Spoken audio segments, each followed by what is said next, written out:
নমস্কার বন্ধুরা, সুলতা হেসেলে আপনাদের সবাইকে স্বাগত। আমি আজ নিয়েছি বরবটির তরকারি। এই যে দেখুন, শুকনো বরবটির তরকারি, মানে বরবটির চচ্চড়ি। এটা রুটি দিয়ে খেতে খুব ভালো লাগবে। রুটি তরকারি হিসাবে বানিয়েছি। আর গরম ডাল ভাতের সাথেও খাওয়া যেতে পারে, আবার রসও রাখা যেতে পারে। ঠিক এরকম হলেও খেতে ভালো লাগে, শুকনো বা রস, যেটা আপনাদের ইচ্ছা, যেটা আপনাদের ভালো লাগে। আমি শুকনোটাই করেছি। আমার এই রেসিপিটি আপনাদের যদি ভালো লাগে তাহলে লাইক আর সাবস্ক্রাইব করতে ভুলবেন না যেন। এই গরমকালে প্রচুর পরিমাণে বাজারে বরবটি পাওয়া যাচ্ছে, আর এই সময় বরবটিটা পাওয়াও যায়। আর আমার আমার 1 কিলোর মতন বরবটি কিনে নিয়ে এসেছিলো। তার থেকে আমি বরবটি তরকারি রান্না করব। আর বরবটিতে প্রচুর পরিমাণে ভিটামিন আছে, আর এটা হজমের পক্ষে খুবই সুবিধা, আর পেট পরিষ্কারও হয়, আর ক্যালোরি প্রচুর কম আছে। সুগারের রোগীরা এই বরবটির তরকারি রুটি দিয়ে খেতে পারে। এতে কম ক্যালোরি আছে, আর সুগারও কমে, আর এটা খেতে খুব সুন্দর হয়। আর এই গরমের মধ্যে বরবটি তরকারি খুব সহজে হজমও হয়ে যায়। সবুজ বরবটিতে থাকে প্রচুর পরিমাণে ভিটামিন। এখান থেকে আমি 500 পরিমাণে নিয়ে নিচ্ছি। দেখুন কত সুন্দর দেখতে লাগছে। সবুজ বরবটিগুলো খেতেও খুব সুন্দর হয়। আর আমি নিয়ে নিচ্ছি একটা চপার। এরপর বরবটিগুলোকে আমি কেটে নেব। বরবটিগুলো যদি একটু বুড়ো বুড়ো পাকা পাকা থাকে তাহলে সেই বরবটিগুলো ছাড়িয়ে তার বীজগুলো নিয়ে যেতে পারে, আর একটু কচিগুলো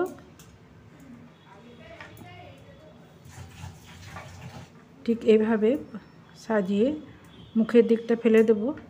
তারপর বড় বড় পিস করে কেটে নেব। প্রথমে আগে পরিষ্কার করে আমি ধুয়ে নিয়েছি, আর একটু কেটে প্রথমে একটু দেখে নিতে হবে ভেতরে পোকা আছে কি না। তবে এখন যে বরবটিগুলো আসছে বাজারে, নতুন টাটকা বরবটি, এতে অতটা পোকা হয়নি এখনও। বরবটি তরকারি আমি আগেও দেখিয়েছি, আজ আমি দেখাবো নিরামিষভাবে। যে কোনো বৃহস্পতিবার বা শনিবার অনেকের বাড়িতে নিরামিষ হয়, সেই দিন আমরা বরবটিটা এভাবে রান্না করে খেতে পারি। আর যেহেতু এটা সহজপাচ্য, সেহেতু আমরা রাত্রের দিকে রুটির সাথেও এই বরবটির তরকারি বানিয়ে নিতে পারি। কারা কারা বরবটি খাচ্ছেন এখন আর বা খেতে পছন্দ করেন, তারা আমাকে কমেন্টে জানাবেন। আর আলুগুলো আমি ধুয়ে নিয়েছি পরিষ্কার করে, আমি প্রথমে ভিজিয়ে রেখেছিলাম। দিয়ে আলুগুলো এইরকম গোল গোল করে কেটে নেব। আর আজ আমি খোসা সহ আলু রান্না করব, খোসা সহ তরকারিটা করব। খেতে কিন্তু খুব ভালো হয় খোসা সহ তো আলু তরকারি বানালে। আপনারা হয়তো মিষ্টির দোকানে যে মিষ্টির আলুর তরকারিটা বানায় দেখবেন খোসা সহ, খেতে কিন্তু বেশ টেস্ট হয়। এভাবে আমি 3টে আলুকে নিয়ে নিয়েছি। আমি আজ 7 জনের মতন তরকারি রান্না করব। আপনারা আপনাদের পরিবারের সদস্য অনুযায়ী তরকারির মাপটা ঠিকঠাক করে নেবেন। আর এইটা আমি নিরামিষভাবে রান্না করছি, তা একটু রাইস অয়েল দিয়ে বানাচ্ছি। আপনারা চাইলে সরষের তেলও বানাতে পারেন, তাতেও ভালো লাগবে। আর সাদা তেলে বানালেও খেতে ভালো লাগবে। কড়াটা ভালো করে গরম করে তারপর চারদিকে তেলটা মাখিয়ে দিলাম। এরপর বরবটিগুলো দিয়ে দিচ্ছি, তারপর আলুটাও দিয়ে দেবো। দিয়ে বরবটি আলুকে একটু নুন দিয়ে ভালো করে ভেজে নেব। প্রথমে যেসব নতুন বন্ধুরা আমার এই রেসিপিটি দেখছেন, তারা যদি একটা লাইক দিতে ভুলে গেছেন, প্লিজ একটা লাইক দিয়ে দেবেন। এটা স্বাদ মতো আমি নুনটা দিয়ে দিলাম। দিয়ে ভালো করে মাখিয়ে আমি প্রথমে একটু ঢেকে দেবো, তারপর আস্তে আস্তে বরবটি আলুকে একটু ভেজে নেব।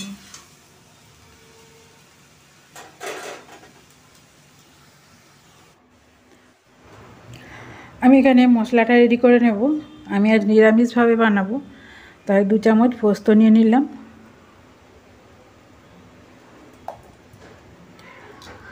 এরপর 1.5 ইঞ্চি মতো আদাকে আমি এরকম লম্বা লম্বা করে কেটে নিয়েছি। এরকম করে লম্বা করে কাটলে মানে মিহি হয় বাটাটা। আর কাঁচা পাকা লঙ্কা আমি 3খানা দিয়ে দিচ্ছি। ঝালটা যে যার স্বাদ মতো নিয়ে নেবেন। এদিকে দেখুন বরবটি আর আলুকে ভাজা হয়ে গেছে। আর দেখুন বরবটি কালারটা কিন্তু কোনো পরিবর্তন হয়নি, একই আছে। এটাকে আমি তুলে নিচ্ছি। কড়াইটা ধুয়ে আবারও বসিয়ে দিয়েছি। দিয়ে আবারও আমি 2 চামচ সর্ষে তেল নয় সাদা তেল দিয়ে দিলাম। একটা তেজপাতা দিয়ে দিলাম আর 1 চামচ জিরা দিয়ে দিচ্ছি। হিং দিয়ে দিচ্ছি 1 পিঞ্চ। নিরামিষ তরকারি যেহেতু হিং দিলে খুব ভালো লাগবে খেতে। আর বরবটি কলা জাতীয় জিনিস, এতেও কিন্তু হিঙের স্বাদটা খুব ভালো আসবে। এরপর টমেটো দিয়ে দিচ্ছি একটা। শুকনো লঙ্কাটা আগে দিতে হতো, ভুলে গেছি, এখন দিয়ে দিলাম। এরপর যে পোস্ত, আদা আর কাঁচা লঙ্কা বেটে রেখেছিলাম ওইটা দিয়ে দিলাম। দিয়ে দিচ্ছি শুকনো কিছু মশলা। জিরে গুঁড়ো 1 চামচ দিলাম। ধনে গুঁড়ো দিয়ে দেবো 2 চামচ। আর গরম মশলা দিয়ে দিচ্ছি ছোটো চামচের 1 চামচ। আর হলুদ দিয়ে দিলাম 1.5 চামচের মতো। দিয়ে মশলাটাকে খুব ভালো করে একটু ভেজে নিচ্ছি। একটু জল দিয়ে দিলাম যাতে মশলাগুলো ভালো করে ভাজা হয়, পুড়ে না যায়। আর দিয়ে দিচ্ছি একটু লঙ্কার গুঁড়ো। দিয়ে ভালো করে মিশিয়ে একটুক্ষণ ভেজে নেব মশলাটা। এরপর ভেজে রাখা বরবটি আর আলুটা দিয়ে দিচ্ছি। দিয়ে ভালো করে মিশিয়ে দেখুন এখনই দেখতে কত সুন্দর হয়েছে।